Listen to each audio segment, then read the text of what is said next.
name is Retno Prastika. You can call me Retno or Miss Retno or Kartno, it's up to you. Before we start our lesson today, please say Basmalah, Bismillahirrahmanirrahim.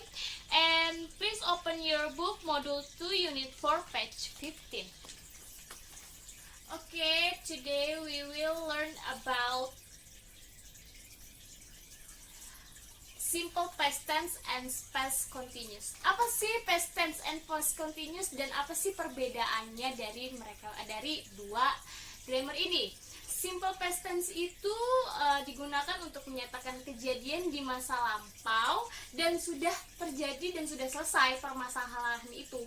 Dan kalau continuous itu digunakan untuk menyatakan kejadian di masa lalu namun kejadian itu masih terjadi sampai saat ini. Apa sih contohnya? Nih, saya kasih tahu. Di sini ada rumus simple past tense, yaitu subject, verb to, dan object. Subjek ini apa? Subjek itu yang sudah kita bahas, yaitu Ayu, Dewi, she, he, it. Verb 2-nya itu pasti kalian sudah menghafal. Ada verb itu ada verb 1, verb 2, dan verb 3. Contohnya, verb 1-nya it, verb 2-nya it, verb 3-nya eaten. Itu. Untuk regular verb itu adalah sesuatu yang beraturan, kata kerja yang beraturan, dan irregular verb itu yang tidak beraturan. Untuk regular verb ditambahkan id atau d. Kapan saat menambahkan id dan d? Apakah semuanya bakal id atau semuanya bakal d? Enggak. Jadi kita akan bilang id itu saat ada kata di akhiran kata itu kata vokal. Vokal itu seperti apa? Ada vokal itu a, i, u, e, o. Contohnya study. Study itu belakangnya i, berarti studied. Nah, kalau menggunakan d itu saat akhirannya itu konsonan. Konsonan itu huruf mati, yaitu huruf yang selain dari kata a, i, u, e, o. Itu. Dan di sini juga sudah ada contohnya, yaitu ada stay dan call. Untuk irregular verb termasuk di dalamnya to be.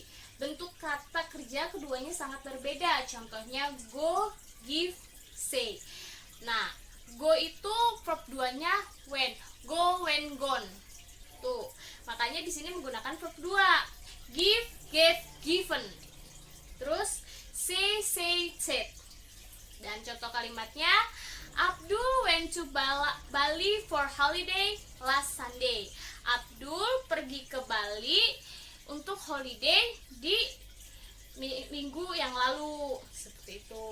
They watched Dylan the news movie at the cinema yesterday. Dan yang kedua ada negatif, yaitu rumusnya ada subject, did, not, verb 1, atau juga bisa subject, to be-nya itu to be terus ditambahin was or were dan ditambahin not. Kapan sih menggunakan was? Apakah semuanya was? Apa kita boleh sih seenaknya was atau were? Enggak. Jadi was itu digunakan hanya pada subjek Ayu, Dewi, tapi kalau she, he, it menggunakan were, he, were, atau I was gitu, dan ditambahin not. Di sini juga udah ada contohnya. I did not sleep well last night. Aku tidak bisa tidur baik tadi malam. Yang kedua ada Arif was not the smartest student in the class. Arif tidak terlalu pintar di kelasnya.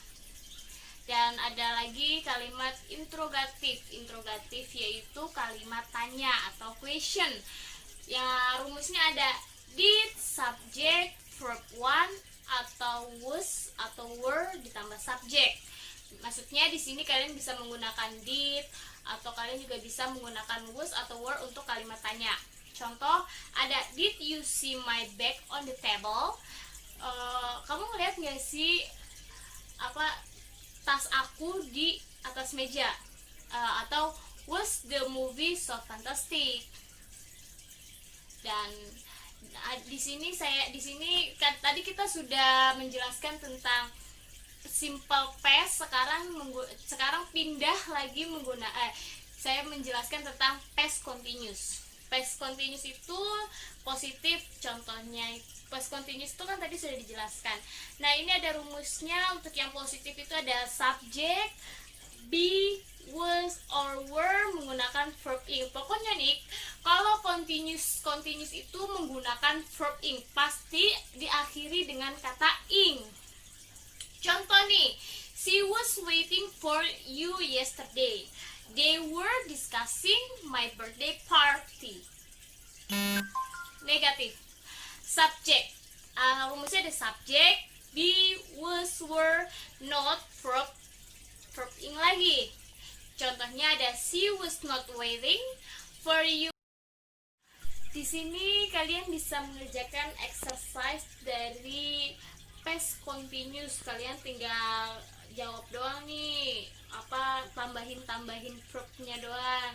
Contoh, saya kasih contoh. Sami Al-Jaber join Al-Hilal in 1988 at the age of 18 by 1990.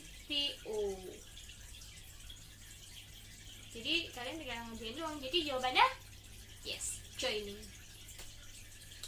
Dan kita udah membicarakan.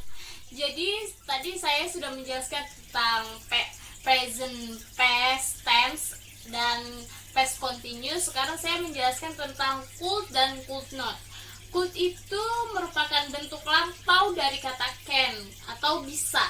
Kata could lebih menekankan pada kebiasaan atau kesanggupan. Dalam kalimat permintaan, penggunaan kata could lebih terlihat formal atau lebih sopan. Kata could juga dapat digunakan untuk menunjukkan sebuah kemungkinan dan ketidakpastian untuk lebih jelasnya.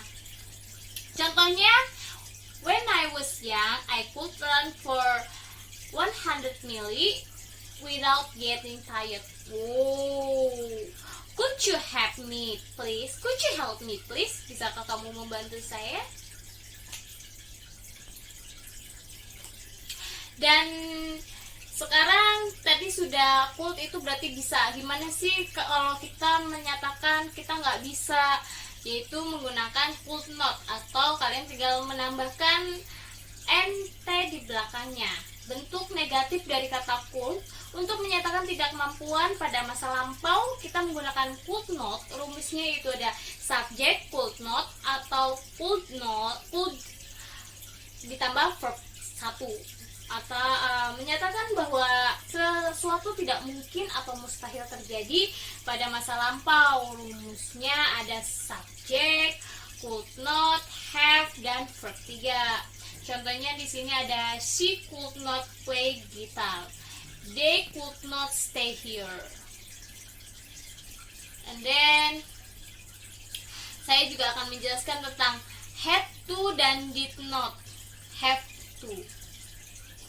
Apa sih had to itu? Had to yang merupakan bentuk lampau dari kata have to yang artinya harus.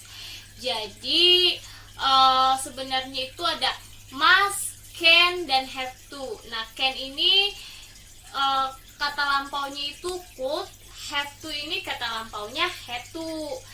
Can itu menyatakan bisa, tapi kalau can sama have to ini hampir sama sebenarnya. Cuman yang membedakan yaitu hanya penggunaannya saja. Didn't have to merupakan bentuk lampau dari have to yang artinya tidak harus. Penggunaan kata didn't menunjukkan bahwa kondisi waktu kejadian sudah terjadi atau masa lampau. Di sini kalian juga sudah bisa mengerjakan exercise dari contoh soal ini. Ada example-nya juga, kayak I have to study a lot, ada I didn't have to study very much, and etc.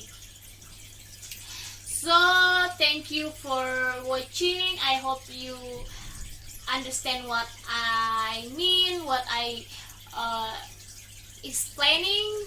Thank you for all and I say wassalamualaikum warahmatullahi wabarakatuh.